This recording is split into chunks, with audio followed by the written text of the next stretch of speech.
Hello guys, it's Greg. It's November of 2024 and I want to give you some information to prepare for 2025, specifically with our contributions, our investments in the TSP. There's been law changes that need to take effect this year. Plus, there's increases in the amount of money that we can contribute. So I want to go over those things so that you understand them. Now guys, for 2025, I told you there was a law passed, the Secure Act 2.0, passed a couple of years ago, but is now taking effect in 2025. It makes things a little bit more confusing, especially for those of you doing catch-up contributions, but I do think it's complicated, but it's actually for the best. And I'm going to explain to you how that makes sense, right? For everybody else, I want to explain to you the increases, and then at the same time, talk to you about dates. Some of you remember this. There's certain dates we have to change our TSP contribution in December of 2024. So that takes effect the first payday of January 2025. So let's go over that. All right. First things first, guys, when I break this down, there's three things I want you to pay attention to. Your age group in 2025, because that's really going to matter. Secondly, how much are you allowed to contribute based on your age group? And I'll break it down into how much per payday and so on and so forth. And then finally, what dates are we going to make those changes in the MyPay website so that it impacts our TSP contribution in the first payday of 2025? Okay, let's jump into it. Now, I broke it down here. I first want you guys to look at these columns, and we're going to focus on the blue column right now. Okay, so for the first group of people we're going to be talking to are those of you that are age 49 and younger. Okay, this is my age group. I'm 45. Now, specifically, the age we're turning in 2025. So I'm 45 right now. We're shooting this video in November of 2024. So I'll be 46 next year. And that's what I have to pay attention to. So for those folks in that age group, the amount of money we can contribute into the TSP has gone up. It's now $23,500 in the year of 2025. All right. Most of you guys know we're still a little bit too young to do catch-up contributions. So that doesn't apply to us yet. So the grand total is what we can put is $23,500 next year, in the whole year. Now, another thing that we always want to emphasize, okay, and pay attention if you're not doing this, is we want to contribute $23,500, but we want to evenly contribute that money amongst the 26 paydays, okay? And that ties into make sure that we contribute so that every payday, so also getting the match money every payday. If that's confusing or you don't understand it, reach out to me and let's get that right, because we want to make sure we're not leaving any match money on the table, right? So let's get back to it. So $23,500 per year, that means 26 paydays, we do the division, it's $903 every payday, okay? So yeah, write that down. If this is your age group, right, we're going to make sure our contribution every payday is $903, okay? Now let's move on. The next group of people, these are the people in the year 2025, they're turning ages 50 to 59. So this is your age group, pay attention, right? Now those folks are also able to contribute the new limit of $23,500, but they also qualify for catch-up contributions, which is an additional $7,500, okay? So $23,500 plus an additional $7,500. Those folks in age 50 to 59, you are allowed to contribute a maximum of $31,000 next year. Okay, $31,000. Now, $31,000 divided amongst 26 paydays, your contribution change is going to have to be to $1,192. So write this down if you're in this age group, right? So we want to change our contribution to $1,192. Now, this is where the law was changed for the better, but gets a little confusing. So pay attention. The white row, right? The folks that fall into this in the year 2025, or if you are turning ages 60, 61, 62, or 63, just this age range, pay attention because this is where it gets interesting. You're allowed to contribute the $23,500 like everybody else, but look at your catch-up contribution limit. It skyrockets to an additional $11,250, right? Before, right, these folks that are 50 to 59, they're only allowed to contribute $7,500. But if you are turning in the year of 2025, ages 60, 61, 62, or 63, you can contribute an additional $11,250. That's more money we're saving, That's more money we're investing. And if you're contributing to the traditional side of the TSP bucket, it's also a little bit more of a tax break you're getting, right? A tax deduction, excuse me. So let's add it up. 23,500 plus 11,250. You are allowed $34,250. So lucky you if you fall in this age range, you're allowed to save more and invest more, right? So our money can compound. Now dividing that amongst 26 paydays, that goes to 1336. Let's hope you can see that. Write that down. If this is you, 1336. Okay?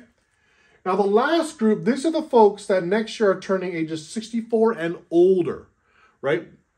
So if you're in that age bracket and above, again, 23,500, but look at it, the catch-up goes back down to the original 7,500, right?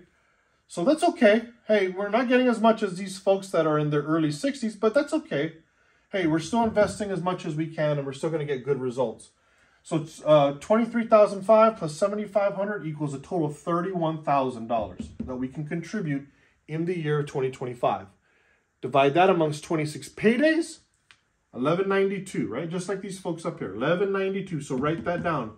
So again, guys, whatever age group you fall into, identify yourself, and then take yourself all the way to this column and write down the amount of money that you're allowed to contribute every payday. Okay, so write that down. Now, the second thing I want you to pay attention to is all this money that is going in. I want you to pay attention. So far, everything I've talked about is your money, the money that is coming out of your pay going into your TSP account.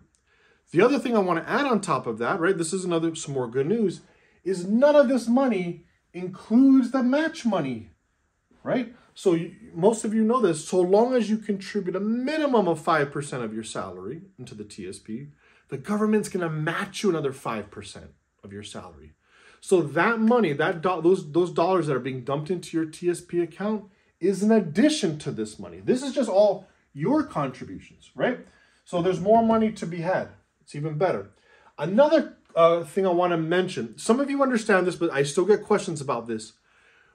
These dollar amounts that you're dumping in, some of you might say, okay, well, I could dump that much in. Well, what about in the Roth side? Can I dump Roth? This money is all inclusive, combined of traditional and Roth contributions, right? I know some of you, because I work with a lot of you, right, on your TSP accounts, some of you dump all your money in the traditional side of the bucket. Some of you dump all your money into the Roth side of the bucket. And then some of you do a mix, right? Some of you do 50-50, 60-40, 70-30 in Roth, traditional. That's okay. But what I want you to know is whether you're putting money into Roth or traditional or a combination of both, when you combine all those contribution dollars, it has to not exceed these limits here, okay? Every payday or for a grand total for the year.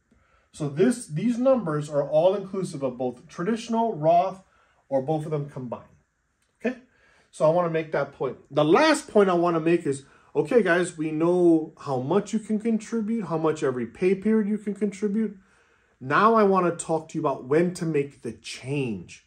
We got to make the change in mid-December, right? Our contribution, right, in my pay, so that it takes effect in the first payday of January, right? And once that takes effect in January, most of you know this, it's set it and forget it for the whole year, all right?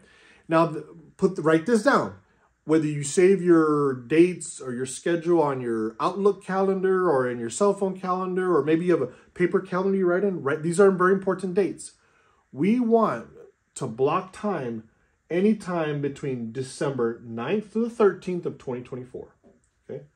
Pick one of these days and go into My Pay. I notice here, change in My Pay. In the My Pay website, you go to the TSP tab and change your allocation to whichever one of these is relevant to you, okay?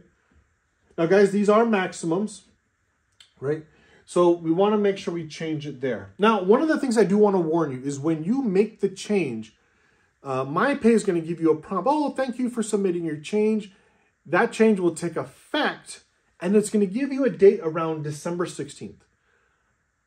And you might be saying, wait a minute, My Pay said it's going to take effect December 16th, but Greg said it's going to impact January 3rd, the first payday of January next year. How does that make sense? So please don't be alarmed, okay? when it says that your change on this date is going to take effect here, all that means is the change you make there is going to be considered in the changes you worked that following payday. Now remember, you worked the following payday. The changes will be effective that payday, but you will not get paid for that week of work until January 3rd of 2025. So that's the way the math works, right? So, I'm sorry, that's the way the scheduling works. So just don't be alarmed by that. Make the changes here. It'll take effect during the money you earn during the week of December 6th, that following pay period. But the work you do during that pay period will not get paid out until January 3rd, right, of next year. And that's what we want. We want the TSP changes, these increases, to take effect in January 3rd. Okay, and then from then on, it's set it and forget it for the whole year of 2025. Okay, so guys, I hope this is a little bit informative and hopefully not as confusing. Now, what I will say is this, guys, it is very important that we evenly distribute this money, right? So we don't miss out on any of the match money. And guys, if anything if I spoke too quickly, if what I said was confusing, and guys, keep in mind, you do this once a year. I work with a bunch of people to understand the TSP and all that, make changes and answer their questions. So I deal with this stuff weekly. You only do this once a year. So if you forgot how to do this in my pay, or this is a little confusing or intimidating for you, don't be so hard on yourself. Reach out to me. You guys reach out to me via email, and I'll put my email address on the bottom of this video and all that. Some of you reach out to me, some of you call me, and if you reach out to me and you want to have a call, I'll send you my cell number and whatnot. But reach out to me. Let's get this done. The reason being is I want to make sure that you are investing as much as you can afford, so our money can compound as much as the economy lets us do, and at the same time to get to yourself for a comfortable retirement. Okay, so I'll cut it short now, guys. It's nice connecting with you again. If you're curious, a lot of you know I took a new job with another federal agency. My new job, how's it going? It's a little boring, if I'm being honest with you, but I'm learning a ton. I'm growing a ton. And when I grow, it makes me a better investor, more money-minded. And of course, any of that information that I learn, I'm passing it on to you in terms of financial literacy. All right. So with that, guys, it's nice connecting with you again. Yeah, let's make these changes. Let's invest more in 2025. Hopefully the market does well, and let's save for retirement. Bye.